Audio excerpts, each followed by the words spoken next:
You know, in other words, respect and likability aren't the same thing. And you need to convey that you're someone to be respected, perhaps feared if it gets to that, but you're also someone who's, as Clinton made a famous statement, you've got to show them that you care about them. And Bill Clinton was brilliant at making people feel, countries, leaders, that he cared about them. And he claimed there was so much that was accomplished just by giving that emotional feeling that you cared about them. They were much more likely to be flexible and to begin dialogue with them. You know, so, but I think the debate in the election is, do we need a president right now who errs on the side of getting along with, negotiating, or do we need a president who errs on the side of being tough and confronting? And can each of these men find the right balance? But if you're going to guess, who do you go with? It's a crucial time. We've got to, I sat on the plane coming into Warsaw yesterday with a Canadian couple, and he said to me, whoever wins, they have got to do a good job the next 4 years. It is essential. The whole world is counting on it. So you've got to find the right balance. Now, I will say one thing. Been very impressed by Obama in one respect. I as a psychologist, think that it's very important to assess somebody's capacity for growth. I think Obama, and I'm speaking of him because McCain has been around longer, so he's had more opportunities to grow over a whole period of time. But Obama, in this campaign, in my opinion, has grown substantially. If you look at him in the first debate with Hillary Clinton, the first couple debates, and you look at him in last night's debate, there's a major shift in his confidence, his ideas, everything, the way he positions himself. Also his ability, when we talk about the experience question, if you compare Hillary Clinton and Obama put together a team that was united. There has been no leakage to the press about infighting, problems. Hillary Clinton, the team was sort of a disaster, and I think that's what cost her inability to pick well, use judgment in picking the right people, and to manage the team well, actually cost her the Democratic nomination issue. So that's a little bit of a takeoff on that, but thanks. Yes?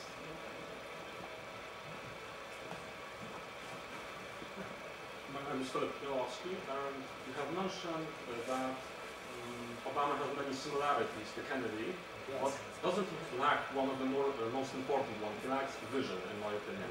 Obama. He has all of many of the great characteristics, including giving people hope, people listen to him, people like him. It's enough to see all the Democratic conventions when Obama takes the crowd with himself, but doesn't he lack the vision?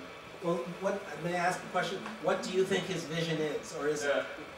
This is what concerns me very deeply. He lacks the vision, at least he doesn't show it. Right. He is, like someone mentioned before in the speakers, he's a friend of everybody for now. He has been to Berlin, almost copied Kennedy's rally, but he hasn't shown what he wants to do. He's keeping it a bit secret. He isn't very straightforward. All right. I would like to read you a statement. I sort of put together a statement on both Obama and McCain's visions in case I got that question, so I'm prepared. From Obama's website, I went to both of their websites. Obama's vision is, as I said earlier, the American moment is not over. We must bring the Iraq War to a responsible end and then renew our leadership, military, diplomatic, and moral, to confront new threats and capitalize on new opportunities. We must work with the world. We must not turn inward. Our security is interconnected with others. Global leadership requires that we understand that we have a common security in humanity, and the world shares that. And we must rebuild our military at this point in time to do that. So that, I think he does have a vision. I mean, I think that he believes that restoring America's reputation as a fair, as a force that wants to talk and communicate and understand other people, that's his vision, that's been damaged, and that he wants to restore that. And so I think he does have a vision. I think McCain has a vision. His vision is more focused on being strong enough to confront any aggression. That's his first, the first thing he wants to do. His vision is particularly focused on human dignity. McCain wants to make sure that Roe versus Wade is overturned. He believes very much in not having activist judges on the court. But building up the military is also very, very important to McCain. So those are just a few of the things. I do think they both have visions. Now, it's interesting, one other comment on your question, that is, some people criticize John Kennedy for not having enough of a vision, for doing great things, but not having that overarching vision. You could say stopping communist aggression was part of his vision. But, so it's interesting to read about that, and I think Peggy Noonan, who's the great speechwriter for Ronald Reagan, wrote an article saying that JFK had no vision. We have a clear goal, which is stopping communism, and Obama, in the current situation, history is repeating itself. Russia is again starting very imperialistic policy. Yes. Obama is very broad in his words. He says rebuilding the military, fighting against new threats. But sorry, the translator cannot hear because there's no microphone. Obama is very broad in his words about rebuilding the military, facing new threats, but he does not say what the new threats are. And McCain is much more precise in this way that he tells everybody that Russia is probably the new threat to world stability. Well, you know, I would say one thing. It's very interesting. When Russia moved into Georgia, McCain was immediately vociferous against Russia. Obama was typical Obama. He said, let's not blame, let's wait and see. Now later, McCain has come back and said at the convention, we're going to try to work with Russia. So he's moved off his militant position back to the center, and Obama has now become more critical of Russia. So they each took their typical statements, but then they have both shifted back to the middle within a couple weeks.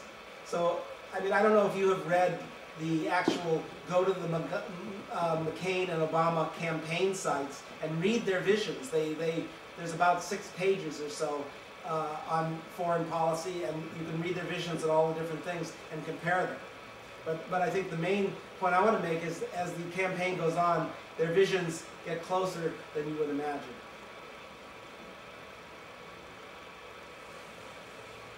Z tego, co Pan mówi i z innych, jakby wiadomo, że Michał Stronka, jak się przedstawiałem na początku, że ogromną rolę w kampaniach wyborczych odgrywają sztaby, które są organizowane przez poszczególnych kandydatów.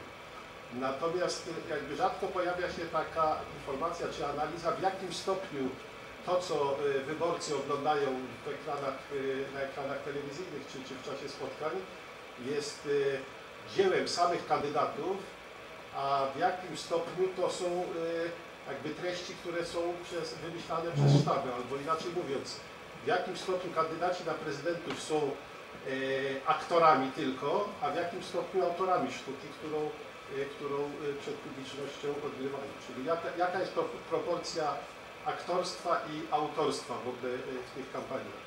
Bo z tego, wydaje mi się, wynikają później prognozy co do dalszych losów. Jeżeli kandydat jest sobą, no to z tego wynikają pewne wnioski odnośnie do tego, jak on będzie się zachowywał jako prezydent. Natomiast jeżeli on wyłącznie albo w dużym stopniu odgrywa rolę, którą pisze kto inny, no to rzeczywiście ta prognoza co do tego, jakim prezydentem będzie Obama czy McCain, rzeczywiście jest dosyć trudna.